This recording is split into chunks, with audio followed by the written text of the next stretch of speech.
Make salad, you want to use a really nice flavorful tomato. It's nice to get locally grown tomatoes.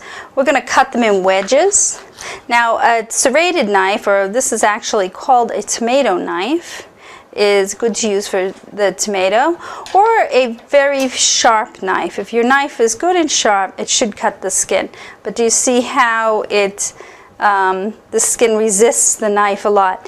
If you pierce the tomato first, and then it will cut right through if you don't have a serrated knife. If you have a serrated knife, it makes things a little easier.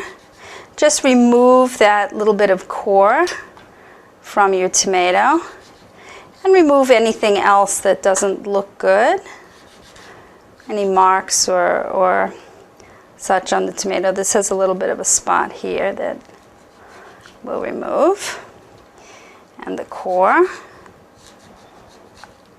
And then just cut those in wedges. You want to keep it to a reasonable bite size piece, or a 2-bite piece, so that the people eating the salad won't be overwhelmed with a large piece of vegetable. And just toss that right on top of your salad.